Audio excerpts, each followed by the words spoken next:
Bismillahirrahmanirrahim. Assalamualaikum warahmatullahi wabarakatuh. Alhamdulillahi ala ihsani wa syukru lahu ala taufiqihi wa amtinani. Asyhadu an la ilaha illallah wahdahu la syarika lahu ta'ziman li sya'ni wa asyhadu anna Muhammadan abduhu wa rasuluhu da'ila ridwanih. Allahumma shalli alaihi wa ala alihi wa ashabihi wa ikhwani. Hadirin hadirat yang dirahmati Allah Subhanahu wa taala, kita melanjutkan bahasan tentang al-asma al-husna, nama-nama Allah yang terindah.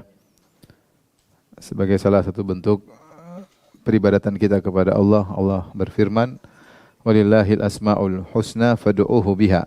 Allah memiliki nama-nama yang terindah, maka berdoalah dengan nama-nama tersebut atau beribadahlah dengan nama-nama tersebut.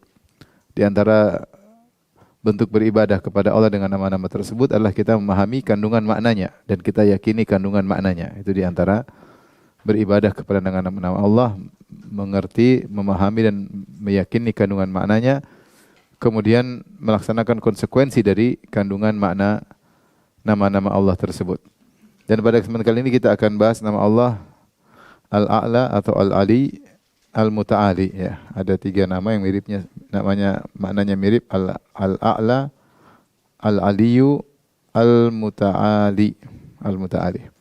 Ya, artinya adalah maha tinggi, maha tinggi. Ya. Al-A'la yang maha tinggi, Al-Ali yang maha tinggi, sama maknanya. Ya. Semuanya kembali kepada makna Al-Ulu. Secara bahasa kembali kepada Al-Ulu, yaitu artinya ketinggian. Dalam Al-Quran seperti Al-A'la, dalam firman Allah, Sabbihisma Rabbikal A'la. Itu surat Al-A'la ayat 1. Ya. Al-A'la ayat 1. Sabbihisma Rabbikal A'la. Bertasbihlah dengan menyebut, sucikanlah nama Rabbmu yang maha tinggi. Sini Allah menyebut dirinya Al-A'la. Demikian juga dalam surat Al-Lail, illa btigha'a wajhi rabbihil a'la. Yaitu ketika Allah memuji Abu Bakar As-Siddiq radhiyallahu taala anhu, ketika dia berbuat baik dengan memerdekakan para budak, dia tidak ada niat lain, ya. Illa btigha'a wajhi rabbil a'la, niatnya hanyalah untuk mencari wajah Allah, wajah Rabbnya yang maha tinggi, yaitu ikhlas. Ya, Abu Bakar As-Siddiq ikhlas kepada Allah Subhanahu wa taala. Adapun Al-Ali datang dalam beberapa ayat, di antaranya firman Allah, wa huwal aliyul azim, dalam ayat kursi, wa huwa al-aliyul azim. Al-Ali yaitu maha tinggi dan maha agung. Demikian juga dalam surat Asy-Syura ayat 4, Al-Aliyul Azim, Allah menyebut dirinya dengan Al-Aliyul Al-Azim. Demikian juga dalam surat yang lain, dalam surat Al-Hajj ayat 62 dan surat Luqman ayat 30, Allah berfirman, Huwal Aliyul Kabir, dialah Allah yang maha tinggi dan maha besar. Al-Ali maha tinggi. Al-Ali maha tinggi. Adapun Al-Muta'ali datang dalam surat Ar-Ra'd ayat 9, Alimul ghaibi wasyahadatil kabirul muta'ali. Dialah Allah yang mengetahui yang gaib dan mengetahui yang nampak. Al-Kabir yang maha besar, Al-Muta'ali yang maha tinggi. Ini 3 nama yang maknanya sama, ya, kembali kepada makna ketinggian. Itu Allah maha tinggi. Taib, adapun makna Allah maha tinggi, maka ada 3 makna, ya. Makna maha tinggi maka mencakup 3 makna. Yang pertama disebut dengan ulu asy-sya'n atau ulu al-manzilah. Maksudnya Allah seluruh sifatnya adalah maha tinggi, seluruh sifat dan perbuatannya adalah maha tinggi. Maha tinggi. Kita tahu bahwasanya seluruh sifat-sifat Allah adalah maha tinggi, ya. Allah disifati al-ulu, maka seluruh sifatnya adalah yang tertinggi. Maka dia maha kuat, kekuatan yang tertinggi. Maka dia maha hebat, dia maha kudrah, kudrahnya yang tertinggi. Dia maha berilmu, maka ilmu yang tertinggi. Dan semua perbuatan Allah adalah maha tinggi. Ini yang pertama, makna maha tinggi. Yang kedua, makna yang kedua, maha tinggi adalah uluwul qahar. Ulu al-qahar. Yaitu dia maha tinggi dialah Allah yang maha mendominasi. Maha tinggi dengan mendominasi. Tidak ada yang bisa mengalahkan kehendak Allah Subhanahu wa taala. Seperti firman Allah Subhanahu wa taala, "Wa huwal qahiru fawqa ibadihi wa huwal hakimul khabir." Dialah Allah yang maha berkuasa, maha mendominasi di atas hamba-hambanya, dan dia maha bijak lagi maha mengetahui, ya. Demikian juga wa matasyauna illa ayyasha Allah. Tidak ada yang kalian kehendaki kecuali di bawah kehendak Allah Subhanahu wa taala. Maka tidak ada yang bisa mengalahkan kehendak Allah Subhanahu wa taala. Allah juga berfirman, "Wallahu yahkumu la mu'aqqiba li hukmihi." Dialah Allah yang berhukum, tidak ada yang bisa memprotes hukumnya. Jadi yang berlaku adalah hukum Allah, yang berlaku adalah kehendak Allah Subhanahu wa taala, dan yang berlaku adalah keputusan Allah Subhanahu wa taala. Dia maha tinggi maksudnya yang berlaku adalah kehendak Allah. Yang berlaku adalah hukum Allah atau keputusan Allah. Maka Allah Subhanahu wa taala adalah maha mendominasi. Ini dalam surat Ar-Ra'd 41, ya.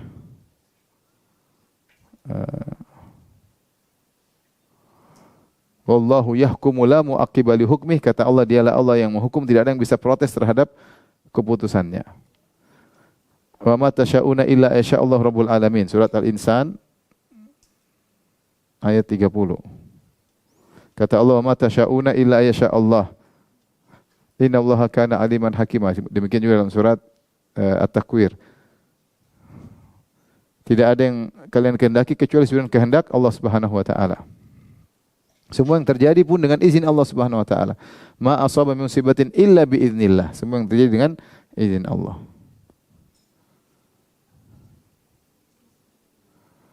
Semua yang terjadi dengan izin Allah. Kalau Allah tidak mengizinkan, maka tidak akan terjadi apapun, kebaikan maupun keburukan.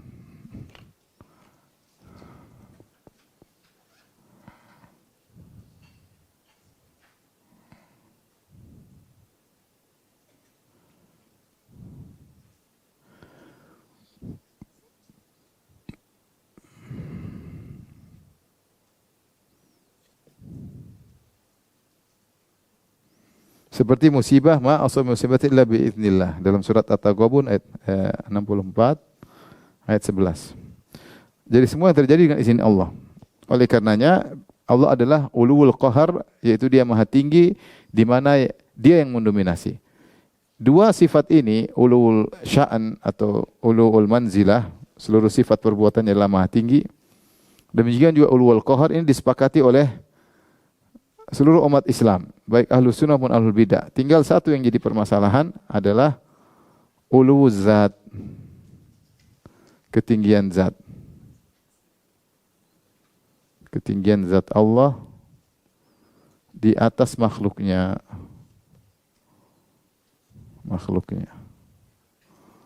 Maka ini ditolak oleh ahlul bidah dan ditetapkan oleh ahlus sunnah. Di sini ditetapkan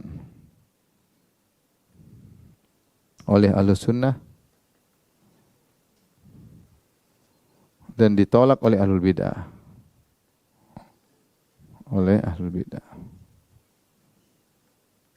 Jahmiyah, Mu'tazilah, Asy'ariyah, Maturidiyah, Syiah semuanya menolak Allah secara zat di atas alam semesta, ya, di atas makhluknya. Secara zat Allah berada di atas makhluknya. Baik, paham Ibu? Ya.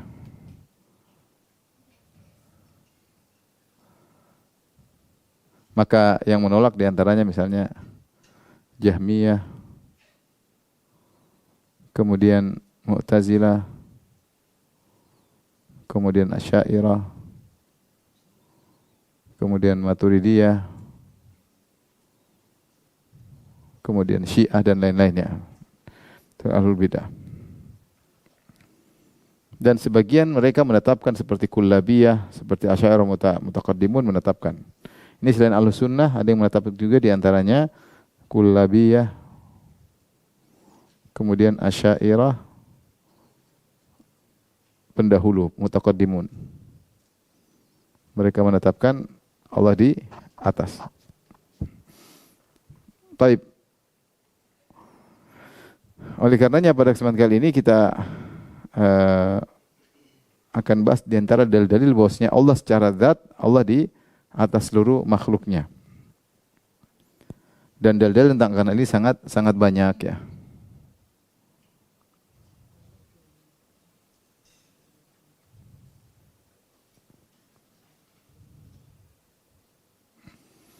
Ini sudah Ibu?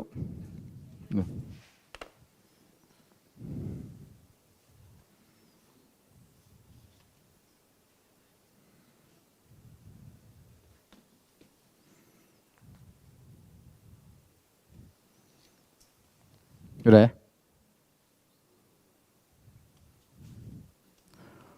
Baik, dalil-dalil bahwa Allah zatnya di atas makhluk atau alam semesta.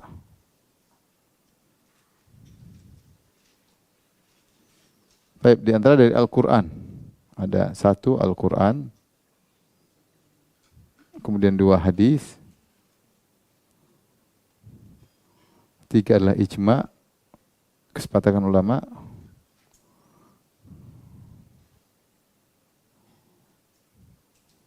kemudian yang keempat adalah fitrah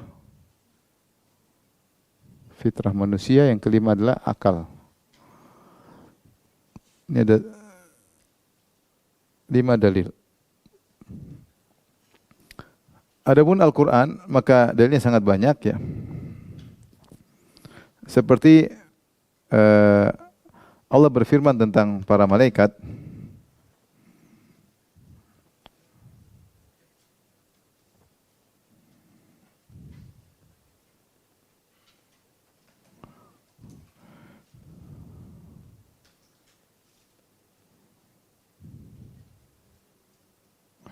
dalam surat An-Nahl ayat 50 ya. Contoh misalnya ya. Ini Quran surat An-Nahl ayat 50. Saya bacakan. Allah berfirman, "Yakhafuna rabbahum min fawqihim wa yaf'aluna ma yu'marun." Kata Allah Subhanahu wa taala, malaikat yakhafuna rabbahum min fawqihim. Surat An-Nahl 50. Ini para malaikat. Para malaikat yang di langit takut kepada Rabb mereka, takut kepada Rabb mereka, berarti siapa? Kepada Allah. Min fawqihim, dari atas mereka, Nah, dalam bahasa Arab kalau ada kata min fawqihim, ada min fawqihim, itu tidak lain hanya menunjukkan arah. Beda kalau saya mengatakan, misalnya saya mengatakan zahabun fawqa fiddah. Misalnya saya mengatakan emas di atas perak misalnya. Kalau saya bilang emas di atas perak, mungkin bisa dipahami kualitas emas, bukan posisi, paham? Saya bilang emas di atas perak, mungkin di atas ini bisa diartikan kualitas emas di atas kualitas apa? Perak. Tapi kalau saya bilang dari arah atas, emas dari arah atas perak, itu berarti posisi. Kalau saya bilang zahabun, az-zahabu min fawqi fiddah, saya ada kata min dari arah atas, maka tidak ada lain kecuali maksudnya adalah dari arah. Ada min, ada tambahan apa? Min. Maka ini nas bahwasanya arah. Makanya dikatakan yakhafuna rabbahum, malaikat yang di langit takut kepada Rabb mereka, min fawqihim, dari arah atas mereka ya. Seperti Allah sebutkan dalam surat An-Nahl ayat 26, Allah berfirman, "Fakharra 'alaihimus saqafu min fawqihim", maka mereka pun ditimpa dengan atap rumah tersebut dari atas mereka, min fawqihim, bahasa Arab. Contohnya dalam surat An-Nahl ayat 26. Ini menunjukkan secara bahasa tidak bisa lagi ditakwil karena seperti firman Allah, "Fakharra 'alaihimus saqafu min fawqihim", maka atap rumah pun jatuh dari arah atas mereka. Jadi kalau min fawq maka sudah artinya dari atas. Ini jelas ya. Jadi tidak bisa lagi ditakwil. Contoh lagi misalnya ini satu, banyak sekali dalam Al-Qur'an ya. Sampai Ibnu Qayyim menyebutkan ada belasan atau sekitar 20 jenis pendalilan ya. Ini di antara salah satu jenis pendalilan. Seperti pendalilan yang kedua, misalnya juga dalam Al-Qur'an seperti dalam surat Fatir ayat 10 ya. Fatir ayat 10. Kata Allah Subhanahu wa taala, "Ilaihi yas'adul kalimut thayyibu." Ilaihi yas'adu al-kalimut thayyibu wal amalus shalihu yarfa'u. Kata Allah, kepada Allah lah, ilaihi di sini, kepadanya lah. Itu kalau bahasa Indonesianya kepadanya lah. Naik, ini artinya apa? Naik. Naik perkataan-perkataan yang baik dan amal soleh diangkat. Allah mengangkatnya, diangkat oleh Allah. Baik, Allah mengatakan kepadanya lah naik. Berarti naik kemana? Ke atas atau ke bawah atau ke samping, ke kanan? Ke atas. Maka secara bahasa Arab kepadanya lah naik. Berarti naik, kalimat tersebut naik ke atas. Ini secara bahasa susah mau. Berarti Allah di atas. Seperti juga misalnya yang ketiga tentang Nabi Isa. Nabi Isa dalam surat An-Nisa 158 ya. 4158. Kata Allah Subhanahu wa taala, "Bal rafa'ahu Allahu ilaih." Bal rafa'ahu Allahu ilaih. Perhatikan. Akan tetapi Allah mengangkat Nabi Isa. Allah angkat Nabi Isa kepadanya. Ini enggak diangkat, ada angkat, adalah apakah ada angkat ke bawah? Apalagi kepadanya, angkat kepadanya, kepada Allah. Berarti Allah di mana? Di atas atau di bawah? Di atas, jelas. Mau gimana lagi? Nabi Isa mau disalib, mereka mengatakan mereka telah menyalib Nabi Isa, kata Allah, "Ma qataluhu wa ma salabuhu, walakin syubbiha lahum." Nabi Isa tidak dibunuh dan tidak disalib, tapi ada yang diserupakan dengan Nabi Isa. Kata Allah, "Bal rafa'ahu Allahu ilaih." Justru Allah mengangkat Nabi Isa kepada Allah. Angkat kemana? Ke atas. Jelas sekali. Contoh lagi dari yang dari berapa ini? Keempat ya. Seperti Allah mengatakan, "Aamintum man fis sama." Surat Al-Mulk 16. Al-Mulk 16. Kata Allah Subhanahu wa taala, "Aamintum man fis sama." Apakah kalian merasa aman dari Allah yang ada di langit, itu di atas langit. Fis sama maksudnya di atas langit ya. Seperti fasiru fil ardi, berjalanlah di bumi, maksudnya di atas bumi.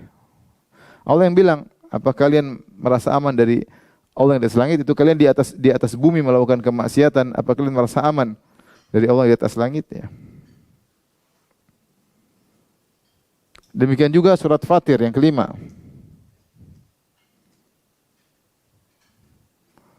Fatir ayat 36-37. Tentang Fir'aun menolak Allah di atas atau ingin mendustakan Nabi Musa. Saya bacakan firman-Nya. Wa qala fir'aunu ya Hamanu ibni li sarhal la'alli ablughul asbab. Ini bukan surat Fatir, surat Ghafir ini. Surat Ghafir. Salah. Saya lupa ayatnya, coba nanti dicek ya. Iya, surat Ghafir. Kata Allah Subhanahu wa taala, "Wa qala Fir'aun ya Haman ibn li sarhal la'ali ablughul asbab." Berkata Fir'aun kepada Haman, panglimanya, "Wahai Haman, bangunkanlah bagiku suatu tempat yang tinggi. Semoga aku sampai kepada pintu-pintu, yaitu asbabas samawati, yaitu pintu-pintu langit, fa'attali'a ila ilahi Musa, agar aku bisa lihat Tuhannya Musa. Wa inni la adhunnuhu kadziba." Aku menyangkanya telah berdusta. Jadi Ini dalil bahwasanya Musa mengabarkan kepada Firaun Tuhannya di langit. Maka Firaun ingin mendustakan Nabi Musa, dia ingin cek. Saya ingin apa? Cek. Ceknya kemana dia? Ke langit. Untuk membuktikan bahwasanya Tuhan Nabi Musa tidak di langit. Makanya siapa yang menyatakan bahwasanya Allah di atas, dia pengikut Nabi Musa. Dan siapa yang mengingkari Allah di atas, ingin mendustakannya, dia adalah pengikut Firaun. Demikian juga firman Allah, Ar-Rahmanu 'alal arsy istawa. Banyak sekali dalam Al-Quran ada 7 ayat Ar-Rahmanu 'alal arsy istawa. Allah beristiwa di atas arsy. Intinya dalil dari Al-Quran sangat banyak ya. Ini sebagian aja ya, yang bisa kita sampaikan. Banyak sekali dalil tentang Allah di atas. Adapun dari hadis juga sangat banyak ya. Yang kedua dari hadis ya. Kita sebutkan sebagian saja. Seperti kisah Isra Mi'raj. Kisah Mi'raj Nabi. Mi'raj Nabi, Nabi sallallahu alaihi wasallam ya, ketika Isra Mi'raj, saya bacakan ya. Allah, kata Nabi Muhammad sallallahu alaihi wasallam, "Auhallahu ilayya ma uhiya." Fa farada alaihi khamsina salatan fi kulli yaumin wa lailah. Maka Allah mewahyukan kepadaku dan mewajibkan kepadaku salat 50 waktu sehari semalam. Fa nazaltu ila Musa. Aku turun ke langit ke-5 atau ke-6. Aku turun ke langit ke-5 atau 6 ketemu dengan Nabi Musa alaihissalam. Faqala ma farada rabbuka ala ummatik. Kata Nabi Musa, berapa waktu salat yang Allah wajibkan kepada umatmu? Qultu khamsina salatan. Aku berkata 50 salat. Qala irji ila rabbik, kembalilah kepada Tuhanmu. Fas'alhu takhfif, mintalah keringanan. Fa inna ummataka la yutiquna dzalik, sungguh umatmu tidak mampu salat 50 waktu sehari semalam. Fa inni qad balautu bani Israil wa khabartuhum. Aku telah mengetahui, telah menguji Bani Israel dan aku telah mengetahui bagaimana mereka. Qala faraja'tu ila rabbi, kata Nabi Muhammad, aku pun kembali kepada Rabbku. Itu naik lagi ke atas. Fa qultu ya rabbi khaffif ala ummati. Ya Rabbku, ringankanlah bagi umatku. Fahattu anni khamsan, maka Allah turunkan 5 jadi 45. Faraja'tu ila Musa. Aku turun kepada Musa, aku berkata, hatta anni khamsan, Allah kurangi 5. Kata Nabi Musa, inna ummataka la yutiquna dzalik, umatmu tidak mampu. Farji ila rabbik fas'alhu takhfif, kembalilah kepada Allah minta keringanan. Qala falam azal arji baina rabbi tabaraka wa ta'ala wa baina Musa. Kata Nabi di situ, falam azal arji, kata terjemahannya, senantiasa aku kembali antara baina rabbi, Rabbku, dan Musa. Ya. Itu falam azal arji baina rabbi wa baina Musa. Aku bolak-balik, kalau bahasa kita aku bolak-balik Allah dan apa? Nabi Musa alaihissalam. Sampai Allah mengatakan 5 waktu. Tapi berarti Nabi Muhammad naik turun atau tidak? Naik turun antara Allah Rabbku dengan, berarti Nabi bolak-balik. Kalau ternyata Allah tidak di atas, Nabi enggak perlu bolak-balik. Kata Rasul, aku bolak-balik, balik lagi, balik ke Allah, balik ke Musa, balik ke Allah, balik ke Musa. Maka ini dalil bahwasanya Allah di atas, dan ini adalah kesepakatan hampir seluruh kaum muslimin ketika mereka mendengar cerita tentang Nabi Muhammad Isra Mi'raj. Mereka bilang Nabi Muhammad Isra Mi'raj naik ke mana? Ke langit ke-7 untuk bertemu dengan Allah Subhanahu wa taala, bahkan melewati langit ke-7 Sidratul Muntaha, kemudian bertemu dengan siapa? Allah. Dari kecil saya dengar orang ceramah Isra Mi'raj seperti itu. Sekarang muncul orang belakangan, tidak. Nabi tidak ketemu Allah di atas, terus ngapain ke atas? Datang orang bikin syubhat bilang tidak ada. Oleh karenanya dalam hadis Abu Dzar, Nabi ditanya, hal ra'aita rabbak? Rasulullah ditanya, hal ra'aita rabbak? Apakah Anda melihat Rabbmu? Wahai Rasulullah. Ya, kenapa timbul pertanyaan ini sampai khilaf? Setelah Isra Mi'raj, khilaf di kalangan para sahabat. Apakah Nabi melihat Allah atau tidak? Khilaf. Kenapa muncul khilaf? Karena mereka tahu Nabi ketemu siapa? Allah. Kalau mereka bilang Nabi tidak ketemu Allah, nggak ada khilaf. Faham Ibu? Nggak ada perselisihan. Karena mereka tahu Nabi ketemu Allah, maka terjadi perselisihan di antara para sahabat. Sehingga timbullah pertanyaan, hal ra'aita rabbak? Kenapa timbul pertanyaan, apakah kau ketemu Rabbmu? Berarti mereka meyakini Nabi ketemu apa? Allah. Kalau Nabi tidak ketemu, nggak ada timbul pertanyaan itu. Ini sangat jelas. Pertanyaan, apakah anda ketemu Rabbmu? Itu pertanyaan karena mereka tahu Nabi ketemu siapa? Allah. Tapi apakah lihat atau tidak, itu masalahnya. Maka Nabi menjawab, nurun anna arahu. Nabi berkata, menjawab, nurun anna arahu. Ada cahaya. Bagaimana saya bisa melihatnya? Bagaimana aku bisa melihatnya?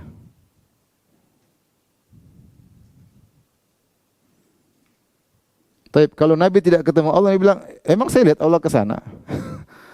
Kalau Nabi tidak ketemu Allah, Nabi akan bertanya, ngapain saya ke sana? Emang saya ketemu Allah? Tidak ada Allah di sana.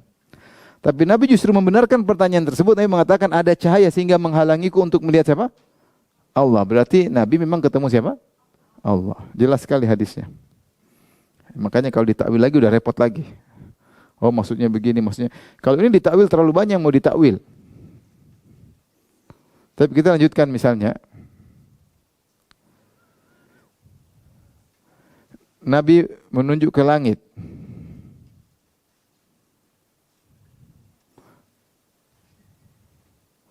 Dalam hadis ketika Rasulullah SAW haji wada, kemudian Rasulullah SAW berkata kepada para sahabat, wa qad taraktu fikum ma lan tadhillu ba'dahu.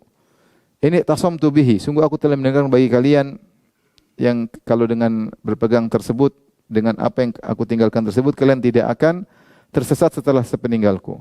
Kitabullah itu Al-Quran. Wa antum tus'aluna anni. Kalian akan ditanya oleh Allah, dihisab.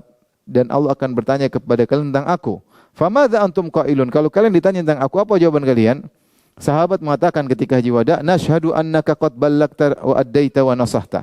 Ya Rasulullah, kami akan bersaksi di hadapan engkau bahwasanya di hadapan Allah bahwasanya engkau telah menyampaikan, engkau telah menunaikan amanah dan engkau telah menasihati dengan semaksimal mungkin. Maka Rasulullah mengatakan, Allahumma syahad. Rasulullah tunjuk ke langit.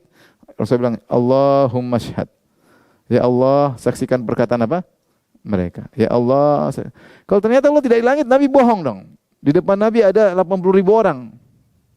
Nabi bilang, Allahumma syahad. Nabi bilang, Allah tunjuk ke atas. Oh, maksudnya Nabi bukan tunjuk Allah. Repot kalau begitu. Padahal dia Rasul bilang apa? Ya Allah. Repot.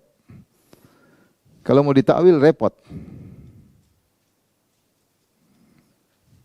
Dan Nabi ketika berdoa juga terlalu banyak hadis.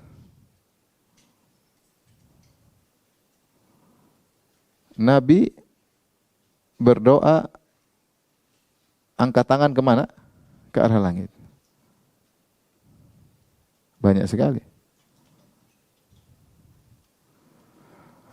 Mereka bilang, Nabi ke arah langit karena kiblat doa ke langit. Ini bohong. Memang ada ulama mengatakan ini, tapi itu salah. Kenapa? Karena kiblat doa sama di Ka'bah. Kiblat doa, kiblat sholat semuanya di mana?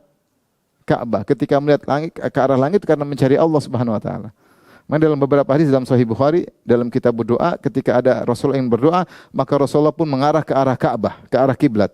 Baru dia berdoa. Jadi menghadap badan ke arah kiblat lain halnya dengan masalah mengangkat tangan. Kalau doa kiblatnya doa sama dengan kiblatnya sholat, tidak ada bedanya. Sama dengan kiblat ketika kita menyembelih apa? Hewan. Kiblat cuma satu, tidak ada kiblat dua. Kiblat sholat beda dengan kiblat doa, enggak ada. Faham? Ini mereka sering bilang, oh itu Rasulullah angkatan karena kiblat. Enggak. Kita secara fitrah juga ketika kita ke langit bukan mencari kiblat, faham? Kita kiblat ya tetap sama. Kita berdoa yang hadap kiblat, benar enggak? Menghadap kiblat. Kiblat doa, kiblat sholat, kiblat nyembelih sama semua. Kiblat mayat ketika mau diarahkan juga sama. Kiblat tidak ada dua. Perhatikan ya. Kata mereka, kiblat doa adalah di mana? Di langit. Ini tentu tidak benar. Karena kiblat cuma satu. Kiblat hanya satu. Ya di mana? Di Ka'bah. Ka'bah itu adalah kiblatnya sholat. Perhatikan, kiblatnya apa? Sholat. Apalagi? Menyembelih. Apalagi doa. Apalagi kiblat apa lagi? Jenazah. Apalagi kiblat? Semua kiblat cuma satu, itu kiblat itu Ka'bah. Dan Rasulullah ketika dalam hadis, dalam banyak riwayat dalam Sahih Bukhari, ketika Rasulullah berdoa maka dia arahkan badannya ke arah Ka'bah baru dia angkat tangan. Berarti angkat tangan urusan lain, bukan sedang kiblat. Kiblat tetap ke arah Ka'bah. Lagi pula kiblat itu maistakbilu bihi al-abdu, itu dengan menghadapkan badan. Kalau doa adalah kiblat tentu harusnya berdoa begini, paham? Iya. Tapi begini. Berarti kita tidak sedang mencari kiblat. Kiblat tetap ke arah ke depan.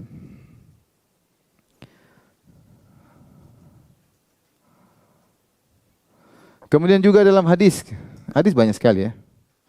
Rasulullah SAW bersabda, "Innallaha hayyun karimun yastahyi idza rafa'a ar-rajulu ilaihi yadayhi an yaruddahuma sifran khaibataini." Sungguhnya Allah malu jika hamba berdoa mengangkat kedua tangannya kemana? Ke arahnya. Mengangkat kedua tangannya ke Allah, lalu dibalikkan apa? Kosong. Mengangkat tangan ke arah Allah, kata Allah Subhanahu wa taala. Berarti Allah di mana? Di atas.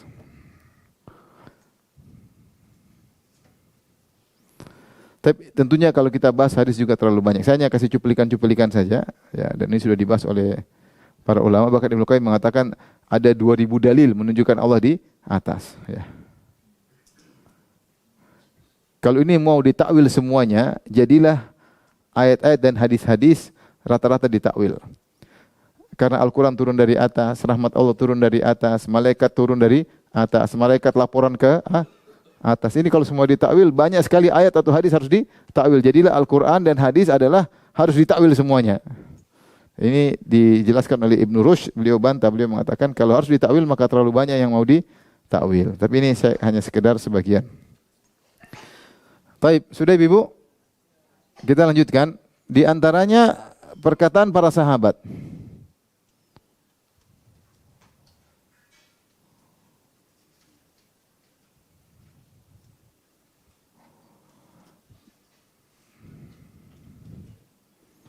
Perkataan para sahabat seperti perkataan Zainab bintu Jahshin.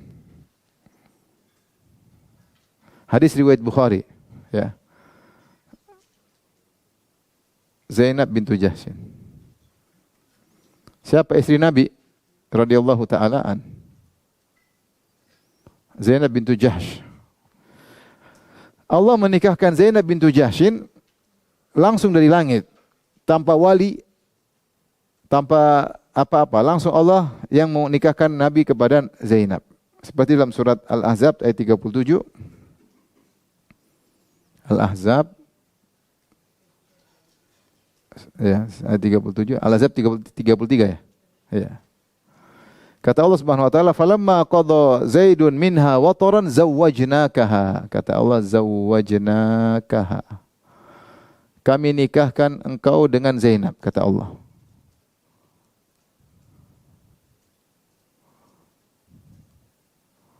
Engkau dengan Zainab. Jadi Zainab yang tidak pakai wali ketika dinikahkan, langsung Allah yang nikahkan. Maka setelah itu Zainab membanggakan dirinya di hadapan istri-istri Nabi yang lain. Dia mengatakan, "Zawwajakunna ahalikunna." Kalian dinikahkan oleh keluarga kalian, bapak-bapak kalian, wali-wali kalian. "Wa zawwajani Allahu min fawqi sab'i samawat." Adapun Allah yang menikahkan aku adalah Allah dari atas langit yang 7. Kata Zainab, "Zawwajakunna ahalikunna." Wa zawwajani Allah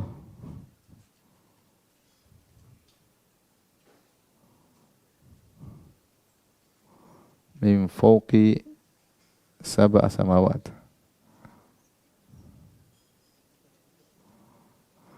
Kata Zainab, kalian wahai istri-istri Nabi, Aisyah, semuanya dinikahkan oleh wali-wali kalian. Adapun aku yang menikahkanlah siapa? Allah dari atas langit yang 7, dari atas langit yang 7. Maka ini jelas bahwasanya para sahabat memahami Allah di atas langit.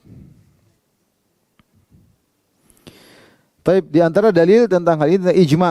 Ijma ulama banyak sekali. Dalil ijma. Dalil ijma yaitu konsensus, kesepakatan para ulama. Bahwasanya para ulama telah sepakat bahwasanya Allah di atas. Dan ini bisa dilihat dalam dua buku besar. Pertama buku namanya Al-Ulu Al-Ghaffar, Al-Ulu lil Ali Al-Ghaffar. Ini karya Imam Zahabi dari mazhab Syafi'i.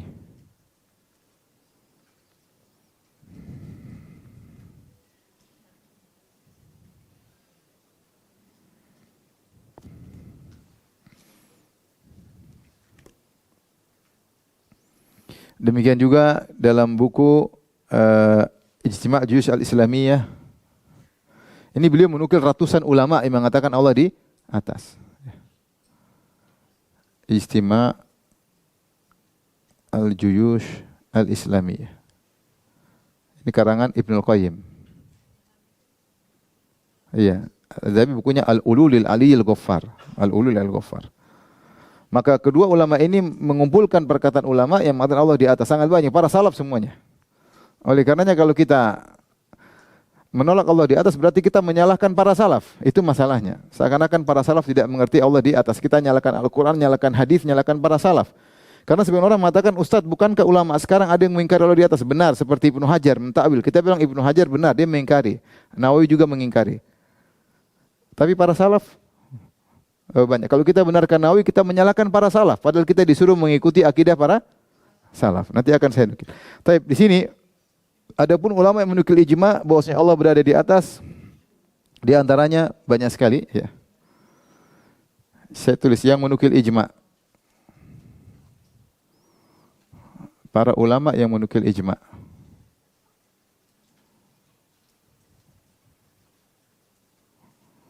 Yang menukil ijma, itu menjadi konsensus kesepakatan para ulama.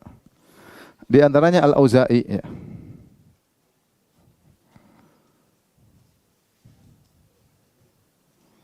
Pertama Al-Auza'i. Ini Al-Hadis wafat pada tahun 157 Hijriyah. Ya. Dia mengatakan semua kaum muslimin sepakat Allah di atas. Yang kedua Ibnul Madini.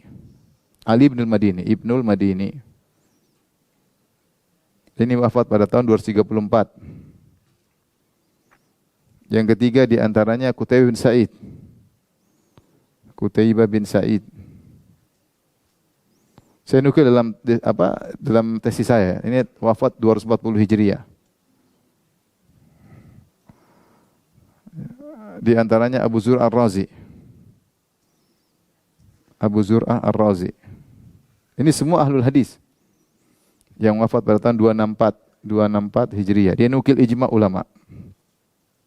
Yang kelima Ibnu Qutaibah. Ibnu Qutaibah wafat pada tahun 276 Hijriah.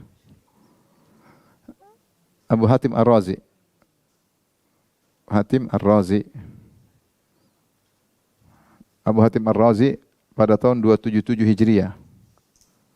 Wafat pada tahun 277 Hijriah. Kemudian berikutnya Utsman bin Said Ad-Darimi. Ad-Darimi juga menukil ijma bahwasanya Allah di atas wafat 280 Hijriah. Ini muridnya Imam Ahmad. Zakaria Saji. As-Saji. Ini juga wafat 307 Hijriah. Dia juga menukil ijma ulama.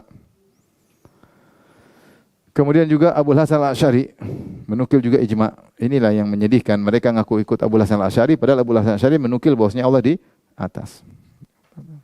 6 7 8 Abu Hasan Al-Asy'ari.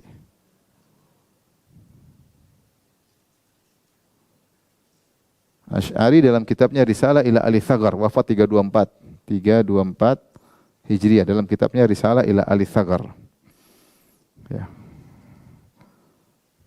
Sementara yang mengatakan Allah tidak di atas, mereka paling merujuk kepada ulama abad ke-6, abad ke-7, abad ke-8. Ini semua abad berapa? 2, 3, 4. Paham? Ini ulama apa? Abad berapa? 2 atau 3 atau 4. Yang menolak Allah di atas muncul belakangan setelah masuk ilmu kalam, terpengaruh dengan filsafat. Ulama abad ke-6, abad ke-7, abad ke-8, mereka menolak.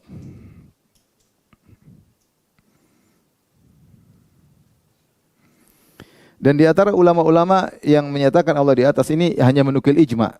Maksudnya masing-masing mengatakan ijma kaum muslimin. Apalagi kalau jumlah mereka yang mengatakan Allah di atas ratusan, banyak sekali. Di antara ulama besar yang menyatakan Allah di atas seperti Ibnu Kullab, Abdul Hasan Asy'ari, Al-Baqillani, ini dari tokoh Asy'ariyah yang mutaqaddimin, mereka mengatakan Allah di atas. Asy'ari, Al-Baqillani, Al-Qadhi Abu Ya'la, Ibnu Rushd, An-Nasr As-Sijzi, Abu Umar At-Talamanki, An-Nasr Al-Maqdisi, Abu Nu'aim Al-Asbahani, Abu Ahmad Al-Karhi, Ibnu Abdul Bar, Ma'mar bin Ahmad Al-Asbahani, Ibnu Abi Hatim, Abu Muhammad Al-Maqdisi, Abu Bakar An-Naqash, dan banyak ulama yang menyatakan bahwasanya Allah di atas, ya.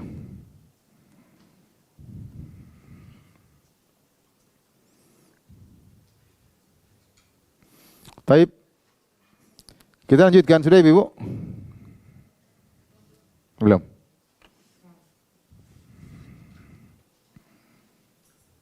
Kalau menyatakan mereka salah, berarti salaf semuanya salah.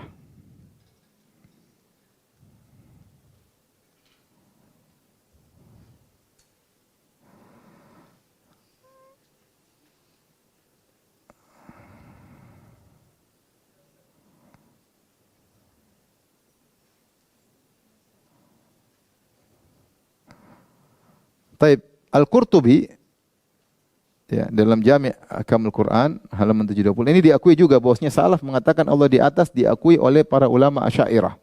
Namun mereka terlalu banyak syubhat sehingga mereka tidak bisa menetapkan Allah di atas.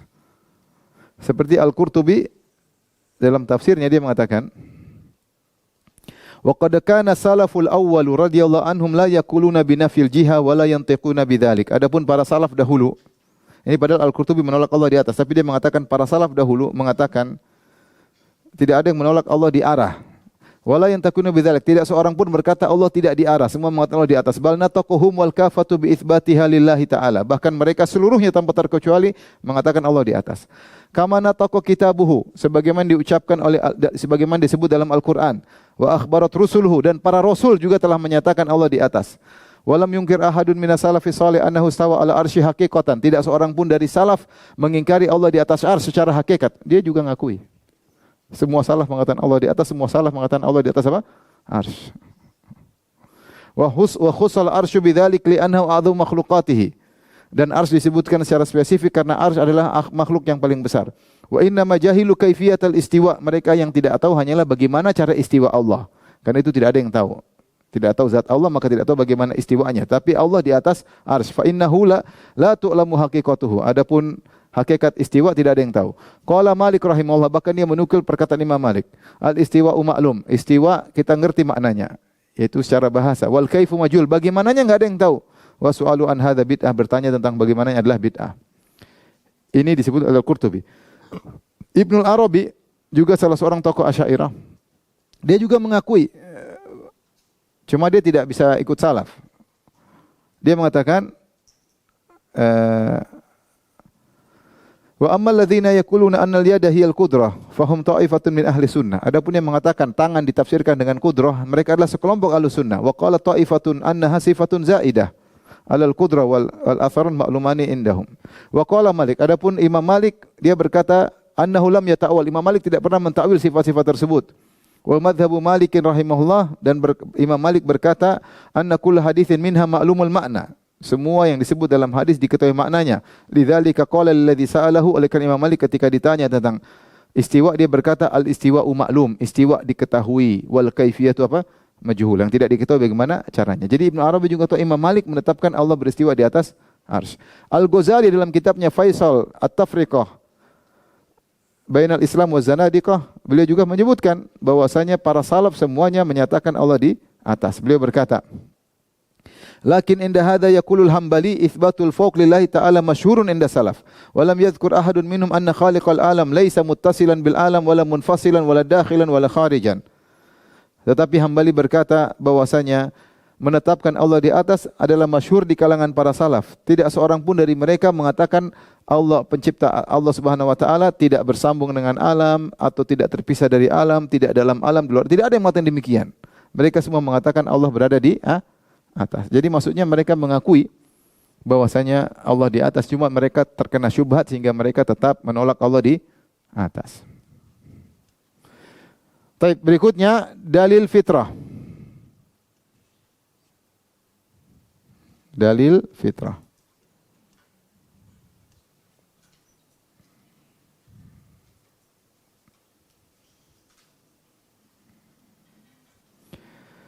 Maka kenyataannya hampir semua orang nyebut nama Allah pasti tunjuk ke atas.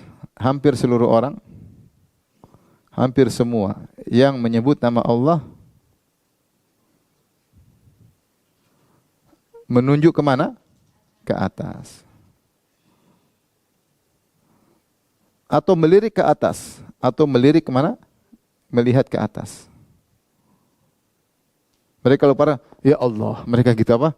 Ya Allah. Hanya Allah. Mereka, semuanya. Bahkan mereka yang menolak, saya ada kumpulan video di mana mereka menolak Allah, tapi mereka mengatakan Allah. Mereka tunjuk kepada ke atas. Makanya disebut ada seorang syekh, dia debat sama murid-muridnya. Dia menolak Allah di atas. Sementara murid-muridnya sudah pada ngaji bilang Allah di atas. Akhirnya syekhnya, gurunya marah, dia bilang nanti kita sidang di hadapan Allah Subhanahu wa taala. Terus maka muridnya bilang jadinya beriman. Secara fitrah. Tanya orang awam, semua orang awam, kalau yang di atas sudah mutusin kata mereka. Ini sudah digariskan oleh yang di atas. Benar atau tidak? Lisan mereka mengucapkan fitrah, Allah di atas. Kalau mereka berdoa pasti mana ke atas. Secara fitrah, enggak usah diajarin pun demikian. Kalau nunjuk Allah di atas. Ibu saya juga pernah ngaji, bilang kalau sudah digariskan sama yang di atas. Ini fitrah. Oleh karena sebagian ulama mengatakan bukan cuma fitrah kaum muslimin, bahkan fitrah Yahudi dan Nasara kalau sudah bicara Tuhan ke atas. Sebagaimana sama-sama kita punya fitrah pasti ada pencipta. Di antara fitrah yang disepakati oleh orang beragama adalah Tuhan di atas. Bahkan dai-dai Asy'ariyah yang menolak Allah di atas ketika sudah bilang Allah, mereka tunjuk ke atas. Ada seorang dai yang menolak Allah ketika dia menafsirkan ayat kursi, dia bilang wa huwal aliyul azim. Dialah Allah yang maha tinggi, tunjuk ke atas. Tanpa sadar ya. Tapi kalau ketahuan, oh enggak, maksudnya kiblat doa di atas. Tanya sama hatinya jujur, apakah ketika dia ke langit itu karena kiblat doa atau karena hatinya mencari Allah? Pasti hatinya mencari apa? Allah. Hatinya mencari Allah Subhanahu wa taala. Sebagaimana kalau kita sedang sholat di depan Ka'bah, kita tidak meyakini Allah di situ. Tapi kita disuruh menghadap apa? Ka'bah, tapi hati kita mencari ketinggian. Sekarang dari logika, ibu-ibu mudah-mudahan paham ini. Dari logika. Ya ini ibu logika jalannya atau tidak ini kita tanya. Sekarang ibu, bukankah kita dulu sepakat Allah sendirian? Benar atau tidak? Dulu Allah tanpa makhluk, Allah sendirian. Benar atau tidak? Baik, Allah dulu sendirian. Ketika Allah sendirian, Allah zat nyata atau cuma hayalan? Zatnya nyata enggak? Zat Allah itu nyata atau cuma dalam benak kita? Benar-benar ada zatnya atau tidak? Benar. Dia benar-benar ada zat Allah Subhanahu wa taala. Oke, sepakat? Kecuali kita bilang, oh enggak ada, Allah cuma dalam hayalan, Allah cuma sekedar abstrak. Itu lain cerita.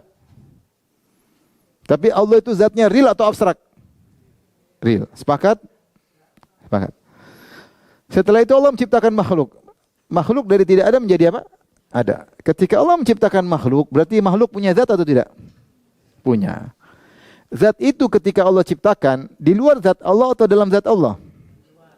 Di luar. Berarti kalau di luar zat Allah, berarti Allah di luar makhluk, benar atau tidak? Berarti Allah di luar alam semesta.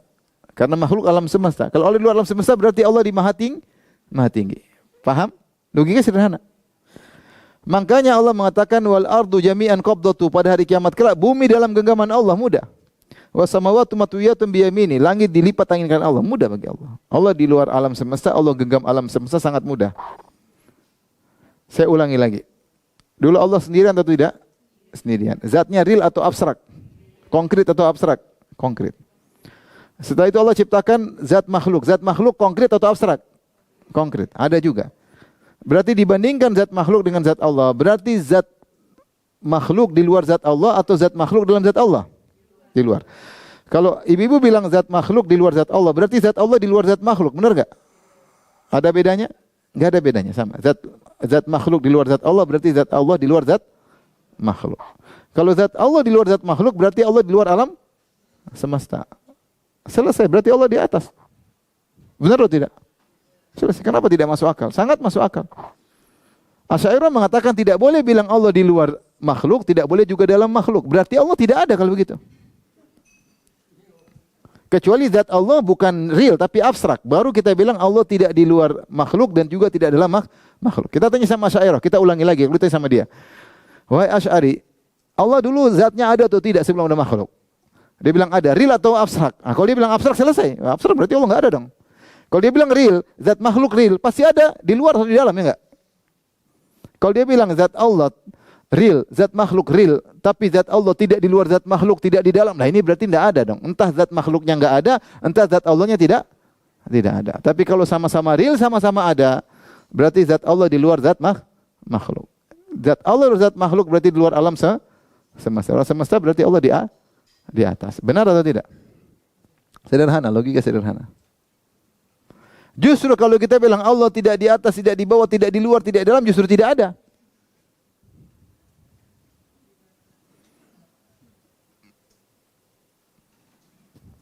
Mereka bilang, dulu Allah ada tanpa tempat, sekarang Allah ada tanpa tempat loh. Berarti kan tuh bilang Allah tanpa makhluk dong. Dulu Allah ada tanpa menciptakan. Bukankah di antara tempat adalah makhluk, benar enggak? Ketika Allah menciptakan tempat, berarti tempat itu ada enggak sekarang? Ada, tapi makhluk. Dan Allah tidak sedang menempati makhluk, Allah di luar makhluk. Kalau mereka mengatakan Allah dahulu ada tanpa butuh tempat, sekarang juga tanpa butuh tempat, kita bilang juga kita sama, Allah tidak butuh tempat, Allah di luar makhluk.